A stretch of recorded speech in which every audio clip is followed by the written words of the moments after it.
احکام و مسائل ہم سماعت کرتے ہیں۔ سورہ اعراف پارہ نمبر 8 کی آیت نمبر 26 میں اللہ پاک کا حکم ہے، یا بنی آدم قد انزلنا علیکم لباسا یواری سوآتکم وریشا۔ اولاد آدم کو اللہ پاک نے حکم دیا کہ ہم نے تمہارے لیے لباس نازل کیا جو تمہارے جسم کے ان حصوں کو چھپا سکے جن کا کھولنا برا ہے، اور جو خوش نمائی کا ذریعہ بھی ہے۔ اس آیت مقدسہ میں اگر ہم غور کریں تو اللہ رب العزت نے باقاعدہ لباس اتارا، نازل کیا۔ تو یہ جو ہم پہنتے ہیں یہ اللہ کے فضل سے پہنتے ہیں، یہ جن چیزوں سے بنتا ہے یہ اللہ کا اتارا ہوا، پیدا کیا ہوا یہ سب کچھ ہے جن چیزوں کے ذریعے ہمارے لباس بنتے ہیں۔ اور فرمایا کہ لباس ہونا کیسا چاہیے؟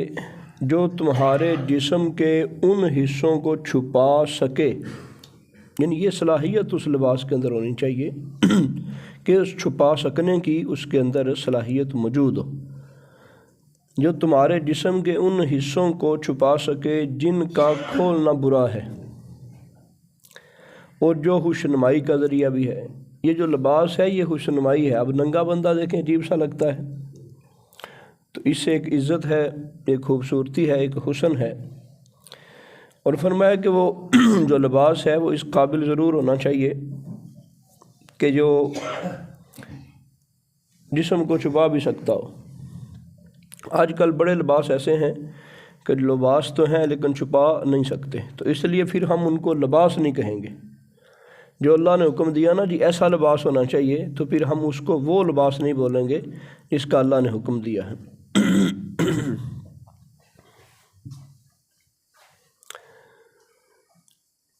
شریعت میں مرد اور عورت کے لیے بدن کا جو حصہ چھپانا فرض ہے وہ مرد کے لیے ناف سے لے کے گھٹنے سمیت ہے۔ ناف سے تنی سے شروع ہوتا ہے اور گھٹنے سمیت تک ہے۔ تو اس میں سے اگر تھوڑا سا بھی حصہ اگر کھل جائے تو وہ ایسے ہی ہے کہ جیسے آپ نے کسی کی ایسی جگہ کو دیکھ لیا جس جگہ کو دیکھنا منع ہے اور چھپانا لازم ہے، اس جگہ کو دیکھ لیا۔ عمومی طور پہ لوگ اس کا خیال کوئی نہیں رکھتے۔ بہت ساری کھیلیں کھیلنے والے بھی اس چیز کا خیال کوئی نہیں رکھتے، دیکھنے والے بھی خیال کوئی نہیں رکھتے۔ کبڈی میں عمومی طور پہ وہ ناف سے نیچے ہوتا ہے اور گھٹنوں سے اوپر ہوتا ہے، وہ جو نکر سا انہوں نے پہنا ہوتا ہے، کچھا جو پہنا ہوتا ہے۔ تو مرد کے لیے ہر صورت ضروری ہے کہ اس کی ناف سے لے کے گھٹنے تک یہ جگہ بالکل ڈھکی ہو۔ تو اگر یہ تھوڑا سا بھی اوپر ہے وہ ایسے ہی ہے جیسے کسی نے شرم کا کسی کی دیکھ لی۔ تو عورت کے لیے ستر کیا ہے، چھپانے کی جگہ کیا ہے؟ ہاتھ، پاؤں اور یہ چہرہ۔ اس کے لیے اس کے علاوہ باقی جسم کا ہر حصہ چھپانا فرض ہے۔ اب چہرے کے پردے کے بارے میں بھی مختلف روایات ہیں جن کا خلاصہ اور ثبوت یہی ہے کہ چہرے کو چھپانا چاہیے۔ وہ پھر فرض میں نہیں آئے گا، پھر وہ واجبات میں آ جائے گا، فرض سے نیچے والا درجہ۔ جو اسلام کے اندر فرض عین ہے، یعنی جس کو ہم لازم فرض کے حد تک کہہ سکتے ہیں، تو ہر عورت کے ہاتھوں کے علاوہ، پاؤں کے علاوہ اور چہرے کے علاوہ، اور چہرے کا بھی صرف یہ سامنے والا حصہ تھوڑا سا، اس کے علاوہ باقی سارا جسم ڈھانپنا یہ فرض ہے، یہ ضروری ہے۔ اور چہرے کے پردے کے بارے میں جیسا کہ میں یہ بیان کر چکا کہ اب صرف منہ کا جو پردہ ہے تو اس کو بھی ہم مختلف روایات کے اور معاملات کے پیش نظر ہم کہہ سکتے ہیں کہ یہ بھی ضروری ہے۔ لیکن اگر کسی عورت کے بال کھلے ہیں یہ تو بالکل غلط ہے۔ یا عمومی طور پہ عورتیں جب دوپٹہ وغیرہ بھی لیتی ہیں تو اس انداز سے لیں گی کہ یہ جو گردن ہے یہ گردن کا حصہ نظر آ رہا ہوتا ہے، تو یہ چھپانا فرض تھا۔ تو جب بھی کسی غیر مرد کے سامنے وہ اپنے جسم کا کوئی حصہ، بال کھلے گی یا یہ گردن نظر آئے گی یا یہ ہاتھ کے اوپر کی کلائیاں نظر آئیں گی، تو یہ سب چیزیں کبیرہ گناہ کے اندر آئیں گی۔ تو گھروں کے اندر بھی درس ہونا چاہیے، اور گھروں کے اندر بھی اس چیز کی ضرور جو ہے وہ نشاندہی ہونی چاہیے کہ صرف اور صرف جو ایک اسلامی طریقہ ہے اس طریقے کے مطابق ہی ہمیں چلنا چاہیے، اور پردہ ہمارا لباس اسی طرح ہونا چاہیے۔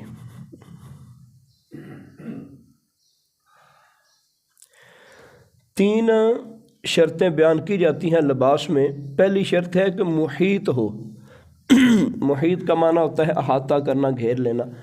لباس ایسا ہو کہ جس لباس نے مکمل طور پہ اعضائے ستر کو ڈھانپ لیا ہو، احاطہ کر لیا ہو، گھیر لیا ہو۔ اور دوسری اس کی شرط یہ ہے کہ رقیق نہ ہو، یعنی باریک نہ ہو۔ کسی نے لباس تو پہنا اور پورا لباس پہنا ہے لیکن لباس باریک ہے، اندر سے جسم کی حیت نظر آتی ہے، تو وہ بھی لباس نہیں ہے تو لباس پہنا ہوا تو ہے لیکن وہ پھر لباس نہیں ہے۔ تو مرد کے لیے ضروری کتنا تھا، فرض کتنا تھا کہ اس کے ناف سے لے کے گھٹنوں تک کوئی حصہ نظر نہ آئے۔ اگر وہ باریک سے باریک کاٹن بھی پہننا چاہتا ہے، یا عمومی طور پہ گرمیوں میں ہم دیکھتے ہیں کہ جب بندے کو پسینہ آتا ہے تو پھر اندر سے جسم نظر آتا ہے، کوشش تو یہ ہونی چاہیے کہ جسم نظر نہ آئے، لیکن ناف سے لے کے گھٹنوں تک اگر کوئی بھی حصہ نظر آئے، عمومی طور پہ جب یہ پٹ کے اوپر ہم دیکھتے ہیں تو یہاں پہ جب پسینہ ہوتا ہے تو یہ حصے بھی نظر آ جاتے ہیں، تو یہ منع ہے اور کبیرہ گناہ ہے اور سخت گناہ ہے۔ اور جس وقت ہم خواتین کی بات کریں تو اگر ان کے اپنا کپڑے باریک ہیں تو پھر تو یہ بھی ان کے حال سے بھی کبیرہ گناہ بنے گا، باقی بشک ان کا سارا لباس ڈھکا ہوا ہے۔ اچھا، تیسری اور اہم شرط یہ ہے لاصق نہ ہو۔ یعنی اس کا کیا مطلب ہے؟ اس کا مطلب یہ ہے کہ کپڑا موٹا بھی ہو، کپڑا موٹا بھی ہے، سارے جسم کا احاطہ بھی اس نے کیا ہوا ہے، اوپر والی دو شرطیں پوری ہیں، لیکن وہ ٹائٹ اتنا ہے کہ جسم کی حیت، جسم کے خد و خال، اتار چڑھاؤ وہ نظر آتا ہے۔ اب یہ دیکھیں، یہ بالکل اگر میں ساتھ لگا دوں تو یہ جو میرا یہاں پہ یہ حصہ ہے جسم کا تو یہ نظر آئے گا۔ تو اب اگر کسی مرد یا کسی خاتون نے لباس اپنا ایسا پہنا ہے کہ جو چھپانے کی جگہ ہے ان کی حیت نظر آتی ہے، تو وہ بھی پھر کبیرہ گناہ ہے۔ ہمارے عام طور پہ جو نوجوان پینٹ وغیرہ استعمال کرتے ہیں یا زین وغیرہ کی استعمال کرتے ہیں، وہ بھی اس چیز کا خیال کوئی نہیں کرتے۔ تو یہ بھی جس وقت جسم کی حیت نظر آتی ہے تو وہ بے شک اس نے شلوار پہنی ہے، موٹے سے موٹا کپڑا، اب زین کا اب سمجھتے ہیں وہ کتنی موٹی، وہ تو کافی موٹی ہوتی ہے، موٹی ہے، لیکن اب مسجد کے اندر ہی بچے آئے اور جب رکوع میں گئے تو سارا وہ معاملہ نظر آتا ہے، عمومی طور پہ بھی سارے جسم کی حیت اور خد و خال نظر آ رہے ہوتے ہیں۔ تو ایسا معاملہ نہیں ہونا چاہیے۔ 3 شرطیں ہیں لباس میں، اگر وہ 3 شرطیں پائی جائیں گی تو لباس ہوگا، اگر وہ 3 نہیں ہیں تو پھر وہ لباس نہیں ہے۔ جو اللہ رب العزت نے فرمایا نا کہ ہم نے تمہارے لیے نازل فرمایا ہے، اور لباس ایسا ہو جو ڈھانپ سکے، جو چھپا سکے۔ تو اب جو لاصق نہیں ہے، یعنی جو بالکل ہی جسم کے ساتھ لگا ہوا ہے، چپکا ہوا ہے، تو وہ پھر پہننے کے باوجود بھی لباس نہیں ہے۔ اب بچیوں کے اس طرح کے کپڑے شروع سے ہی بچپن سے نہیں، ابھی وہ چھوٹی ہیں تو ابھی فلاں ہے، تو اس طرح بھی چیزیں نہیں ہونی چاہیے۔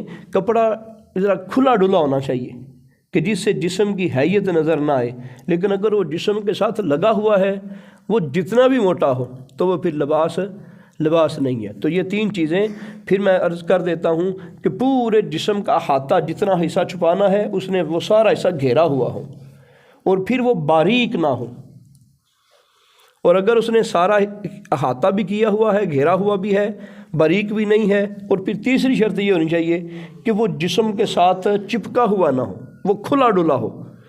تو اگر وہ کھلا ڈلا نہیں ہے تو وہ ایسے ہی اس طرح لباس نہیں پہنا ہوا، تو وہی گناہ ہوں گے جو لباس نہ پہننے کے گناہ ہیں۔ بہت ساری خرابیاں جس وقت ہم شریعت اسلامیہ کے احکامات سے دوری برتتے ہیں تو پھر وہ لازم آتی ہیں۔ تو اللہ رب العزت نے کتنا خوبصورت ہمیں طریقہ ارشاد فرمایا اور کتنی ہماری حفاظت کی باتیں فرمائیں، تو یہ تو ہمارے لیے بھی فائدہ مند چیزیں ہیں اور ہماری نسلوں کے لیے بھی فائدہ مند چیزیں ہیں، تو ہمیں ضرور ان کے اوپر غور و فکر کرنا چاہیے۔ لباس بندے کی شخصیت کا نکھار بھی ہے، اللہ پاک کا حکم بھی ہے، رسول کریم صلی اللہ تعالیٰ علیہ وآلہ وسلم کی اس کے متعلق بہت ساری روایات بھی ہیں۔ سرکار دو عالم صلی اللہ تعالیٰ علیہ وآلہ وسلم کا فرمان ہے، لعن رسول اللہ صلی اللہ علیہ وسلم الرجل یلبس لبسۃ المرأۃ والمرأۃ تلبس لبسۃ الرجل، فرمایا مردوں کے لیے زنانہ اور عورتوں کے لیے مردانہ لباس نہیں ہے، جس نے پہنا اس کے اوپر لعنت ہو۔ مردوں کا لباس، اب دیکھیں خالی لباس کی ممانعت کر دی، مرد عورتوں جیسا لباس نہیں پہن سکتے، عورتیں مردوں جیسا لباس نہیں پہن سکتی، اسی طرح ساری چیزوں کے اندر ہے۔ مرد زنانہ جوتا نہیں پہن سکتا، عورت جو ہے وہ مردانہ جوتا نہیں پہن سکتی۔ اب تو شوز ہم دیکھتے ہیں کہ ہماری بچیوں کے ہم غور ہی کوئی نہیں کرتے، عمومی طور پہ اب باہر نکل کے دیکھ رہے ہیں جو اسکولوں کالجوں بچیاں جاتی ہیں، اسی طرح کے شوز مردوں کے ہیں، اسی طرح کے شوز عورتوں کے ہیں، بچیوں کے ہیں، ہم غور ہی کوئی نہیں کرتے، خریدنے والا بھی غور کوئی نہیں کرتا۔ ساری آرزو میں جب ہم بچوں کی ماننا شروع کر دیں گے تو معاملے درست نہیں ہوں گے۔ آج ہم اپنی جگہ سارے دیکھیں، ہم نے تو ہر چیز ہی بچی اور بچی کے ماں کے سپرد کر دی ہے، ہمیں تو کسی چیز کا کوئی علم نہیں، کیا ہوتا ہے کیا نہیں ہوتا، جانے کے اوقات کیا ہیں، آنے کے اوقات کیا ہیں، کہاں جاتی ہے کہاں نہیں آتی۔ جو بندہ جاسوس بن کے رہے گا وہی اپنے گھر کی حفاظت کر سکے گا۔ تو اس کا یہ مطلب نہیں کہ بچوں سے نفرت ہو گئی تو بچوں کی مخالفت ہوگی تو بچیوں پہ اعتبار کوئی نہیں، جس نے اعتبار کیا وہ اس نے کامیابی نہیں اٹھائی، وہ ضرور شرمندگی کا منہ دیکھتا ہے۔ تو اعتبار باقی معاملات میں ہونا چاہیے، جہاں پہ اعتبار کی نہیں ضرورت، یہ بھی اسلام ہی کہتا ہے۔ تو جس بندے نے حفاظت کرنی ہے اپنی دنیا کی قیمتی سے قیمتی چیزوں کی زیادہ، اپنی اولاد اور اولاد میں بھی زیادہ بچیوں کی حفاظت کرنا، یہ ہماری ذمہ داری ہے۔ ان کے کھانے پینے، ان کے اٹھنے بیٹھنے، ان کے دوستانے، ان کے موبائل، ہر لباس، ہر چیز پہ نگاہ ہونی چاہیے۔ تو یہ تو بات تھی لباس کی حد تک، ہمیں چاہیے کہ ہم اپنے لباس کو اچھے طریقے کے ساتھ پہنیں، اور یہ ساری شرطیں جب پوری ہو جائیں تو وہی لباس شامل ہوگا، وگرنہ لباس نہیں رہے گا۔ دوسرا اہم مسئلہ جو اللہ رب العزت نے بیان فرمایا سورہ اعراف پارہ نمبر 8 میں، وَلُوطًا إِذْ قَالَ لِقَوْمِهِ أَتَأْتُونَ الْفَاحِشَةَ مَا سَبَقَكُم بِهَا مِنْ أَحَدٍ مِّنَ الْعَالَمِينَ إِنَّكُمْ لَتَأْتُونَ الرِّجَالَ شَهْوَةً مِّن دُونِ النِّسَاءِ بَلْ أَنْتُمْ قَوْمٌ مُسْرِفُونَ۔ اور ہم نے لوط کو بھیجا جب انہوں نے اپنی قوم سے کہا، یعنی حضرت لوط علیہ السلام کو اپنی قوم کی طرف بھیجا، اور آپ نے پھر اپنی قوم سے کہا جب ان کے معاملات دیکھے، کیا تم اس بے حیائی کا ارتکاب کرتے ہو جو تم سے پہلے دنیا جہان کے کسی شخص نے نہیں کی؟ تم تو ایسا گناہ کرتے ہو جو کبھی پہلے کسی نے نہیں کیا۔ دیکھیں ہر گناہ پہلے بھی ہوتا رہا، اب بھی ہوتا رہا۔ اگر ہم ناپ تول میں دیکھیں کمی پہلے بھی ہوتی تھی، اب بھی ہوتی تھی۔ اگر ہم دیگر معاملات کو دیکھیں، جھوٹ بولنا پہلے بھی ہوتا تھا، اب بھی ہوتا ہے، پہلے بھی غیبت ہوتی ہے۔ اب لوط علیہ السلام نے فرمایا، اے میری قوم، میں تمہیں ایسا گناہ کرتے ہوئے دیکھتا ہوں جو تم سے پہلے کبھی کسی نے نہیں کیا۔ تم جنسی ہوس پوری کرنے کے لیے عورتوں کی بجائے مردوں کے پاس جاتے ہو، بلکہ تم ایسے لوگ ہو کہ شرافت کی حد کی تمام حدیں پھلانگ چکے ہو۔ انبیاء اپنے دور میں آتے رہے اور ہر برائی کے خلاف کھڑے ہو جاتے رہے۔ اچھا، ہمیں یہ بھی پرابلم ہے، ہم عمومی طور پہ جب کوئی اس طرح کی دینی بات سنیں تو ہم پھر تھوڑے سے جھجک کی طرف جاتے ہیں۔ باقی ہمارے سامنے ہماری بچیاں وہ سارا دن بیٹھ کے ڈرامے دیکھتی رہیں، ہمیں پھر جھجک کوئی نہیں آتی۔ جب کوئی شرعی مسئلہ بیان ہو کہ نہیں یار وہ اس طرح کی بات تو نہیں ہونی چاہیے تھی، تو ان کو چاہیے تھا کہ تھوڑا سا وہ ہاتھ تھوڑا رکھتے اور یہ مسئلہ اس طرح بیان۔ جس وقت ہم یہ گفتگو نہیں کریں گے تو کس طرح ہم اپنے بچوں کی اور ہم جو ہے وہ تربیت کر سکیں گے؟ ہر انسان خطا کا پتلا ہے، بندہ معافی کیسے مانگے گا؟ تو جب اللہ نے قرآن جیسی مقدس پیاری مذہبی پاکیزہ کتاب زمانے میں کوئی نہیں، جب یہ مالک نے چیزیں ہمارے اوپر نازل کی ہیں تو اللہ سے بڑا کون ان چیزوں کو جو ہے وہ جاننے والا ہے؟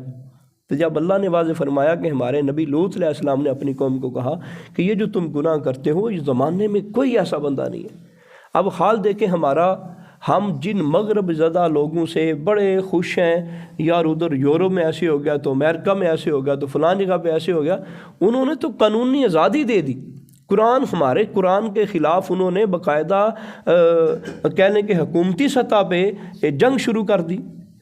قرآن بار بار اس چیز کو منع کرتا ہے، انہوں نے کہا جی مرد نہ بیاہ کرا سکتا ہے، جی قانونی طور سے پاس کر لے، کوئی بھی مرد کسی مرد نال اگر نکاح کرانا چاہے تو کرا سکتا ہے، اور رہ سکتے ہیں اکٹھے جو مرضی کریں۔ ہمارا قرآن کیا کہتا ہے؟ کہتا ہے جی یہ تو وہ گناہ ہے جو زمانہ لوط علیہ السلام سے پہلے جتنے بھی انبیاء آئے جب سے زمانہ چل رہا تھا، فرمایا یہ زمانے میں کبھی کسی نے گناہ نہیں کی۔ تو یہ تو اتنی ذلت اور رسوائی والا گناہ ہے۔ اب دیکھیں اللہ رب العزت کا حکم، اس کے بعد فرمایا تم نے تو شرافت کی ہر حد کو پھلانگ دیا۔ یہ جو شریف النفس بندے ہوتے ہیں، یہ ایسا گناہ ہے کہ جس گناہ کے بارے اللہ نے فرمایا کہ اس کی جو ہر قسم کی حدوں کو کراس کر دی، کہ کوئی مرد کسی مرد کے ساتھ اگر اپنے کوئی معاملات کرتا ہے تو فرمایا یہ تو حد سے گئی گزری بات ہے، اور یہ ایسا جرم ہے اور یہ ایسا گناہ ہے۔ بلکہ مولا علی رضی اللہ تعالیٰ عنہ سے فرمان ہے اور مروی ہے، عمومی طور پہ آگ کی سزا دینے کی اجازت نہیں ہے۔ شریعت اسلامیہ میں بندہ جتنا گناہ گار ہو آگ کی سزا، فرمایا آگ کا عذاب دینا یہ اللہ کا کام ہے، آگ کی سزا نہیں دے سکتے، لیکن فرمایا اگر کوئی مرد کسی مرد کے ساتھ غلط کام کرتا ہے تو ان دونوں کو آگ لگا دیجیے۔ یہ حضرت علی پاک رضی اللہ تعالیٰ عنہ کا فتویٰ، فرمایا یہ تو کام اتنا برا ہے، یہ تو فعل اتنا برا ہے، تو اس کی تو تردید ہونی چاہیے ہمیں خصوصاً ضرور اب زمانے عجیب ہیں، ہم غور کوئی نہیں کرتے۔ اگر کوئی مولوی صاحب بات کریں تو کہتے ہیں جی ان کی ذہنیت ایسی ہے، یہ بات ایسی کرتے ہیں۔ اب چھوٹے چھوٹے بچے، نہ ہماری رشتہ داری ہے نہ تعلق ہے، موٹر سائیکل پہ ادھر بیٹھے ہیں تو پانی بٹھا رہے ہیں، کبھی کسی بچے کو ساتھ بٹھایا ہے، کبھی کسی بچے کو، ہم غور کوئی نہیں کرتے ہمارے بچے آتے کدھر ہیں جاتے کدھر ہیں۔ تو یہ اب بچپن سے ہی ہمیں غور کرنا پڑے گا، اپنی اولاد کے سلسلے میں، اپنے بھتیجوں بھانجوں کے سلسلے میں، اپنے دوتروں پوتروں نواسوں کے بارے میں ہمیں غور و فکر کرنی چاہیے۔ بچیوں کا معاملہ تو حد درجے کا نازک ہے، لیکن بچوں کا بھی بچا ہوا کوئی نہیں ہے۔ تو یہ باتیں نہ روز کی جاتی ہیں، نہ یہ کوئی موقع بنتا ہے۔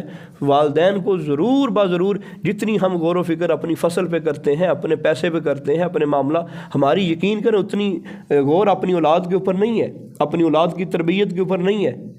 تو اب جب یہ دیکھیں فصل خراب ہو جائے تو اس کا کوئی نہ کوئی حل ہو سکتا ہے، لیکن جب اولادیں خراب ہو جائیں، اولادیں خرابی کے اندر پڑ جائیں، ان کی عادتیں بری ہو جائیں، پھر آپ کیا کر سکیں گے؟ تو اس لیے اولادوں کے سلسلے میں زیادہ بندے کو غور و فکر کرنی چاہیے۔ رسول پاک صلی اللہ تعالیٰ علیہ وآلہ وسلم نے فرمایا اللہ تعالیٰ اس آدمی پر لعنت کرے جو قوم لوط والا عمل کرے، اور یہ بات آپ صلی اللہ علیہ وسلم نے 3 بار ارشاد فرمائی، اللہ اس پر لعنت کرے۔ اب یہ دیکھیں یہ کتنی ڈاڈی بات ہے، سرکار 3 بار کہہ رہے ہیں کہ اللہ اس پہ لعنت کرے جو لوط علیہ السلام کی قوم والا عمل کرے، اللہ اس بندے پہ لعنت کرے، اللہ اس بندے پہ لعنت کرے۔ تو ہمیں اس کو ہلکا نہیں لینا چاہیے، تو یہ بڑے ڈاڈے اور سخت معاملات ہیں۔ تو اب یہ دیکھیں جن لوگوں کی ہم تعریفیں کرتے ہیں ان لوگوں نے ہر کام ہی ہمارے قرآن کے خلاف شروع کر دیا، ہر کام ہی ہمارے مذہب کے خلاف شروع کر، اور ہم صبح شام پھر ان کے گن گاتے نظر آتے ہیں، یار وہاں پہ سڑکیں اچھی ہیں۔ تو کسی بندے کی عزت خراب ہو جائے تو اس نے سڑکوں کو کیا کرنا ہے؟ آپ یقین کریں وہ یورپ کے ایسے واقعات ہیں، ان کے بڑے بڑے بندوں کے ایسے واقعات ہیں، بیان کرتے ہوئے شرم آتی۔ بڑے بڑے جو لوگ ہیں شادی شدہ وڈیرے لوگ، اللہ پاک معافی عطا فرمائے۔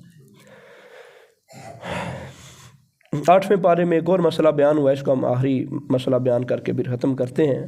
فَأَوْفُوا الْكَيْلَ وَالْمِيزَانَ وَلَا تَبْخَسُوا النَّاسَ أَشْيَاءَهُمْ، ناپ تول پورا کیا کرو، اور جو چیزیں لوگوں کی ملکیت میں ہیں ان میں ان کی حق تلفی نہ کرو۔ یہ ہمارے رب کا حکم ہے۔ اب دیکھیں جو بندہ اپنے اللہ کا حکم ہی نہ مانے، مالی کا حکم ہی نہ مانے، اس کی ڈوئی کدھر ہے؟ تو واضح اللہ نے فرمایا ناپ تول پورا کیا کرو، کمی نہیں آن دینی۔ اچھا یہ ایسا جرم تھا، ہمیں تو عمومی طور پہ یہ چھوٹا لگتا ہے، لیکن اللہ رب العزت نے باقاعدہ اس کا نام لیا قرآن. پوری کی پوری قومیں صرف اس لیے تباہ ہو گئیں. سابقہ قوموں میں سے ایک قوم صرف اس لیے تباہ ہوئی، ناپ تول میں کمی کرتی تھی. لین والے وٹے اور نے تے دین والے وٹے اور نے. ادو برتن استعمال ہوندے سی، کنڈا تو استعمال نہیں سی ہوندا. تو لین والے برتن انہوں نے اور رکھے ہوندے سن تے دین والے اور ہوندے سن. ساڈے بھی ہن ویکھو نا جی، کئی بندیاں دے کلو دا وٹا پورا ہی نہیں ہوندا. جے پہلاں وٹیاں دی گل کریے تو وٹے پورے 100 گرام نہیں سی ہوندے، 1000 گرام نہیں سی ہوندے. ہن جے دوجا کنڈا ویکھیے تو کنڈا کس دا نہیں صحیح بجیا ہوندا. یعنی اسی بڑے اس کنفرم طور سے نہیں کہہ سکتے. تو اللہ رب العزت نے واضح فرمایا کہ ناپ تول پورا پورا کیا کرو. جو چیزیں لوگوں کی ملکیت میں ہیں ان میں ان کی حق تلفی نہ کرو. جو کسی اور کی چیز ہے اس میں حق نہ مارو. اللہ پاک ہمارے اوپر رحم و کرم فرمائے، ہمیں بچنے کی توفیق عطا فرمائے، اور ہمیں اللہ رب العزت دارین کی برکتیں عطا فرمائے. آمین. الصلاۃ والسلام علیہ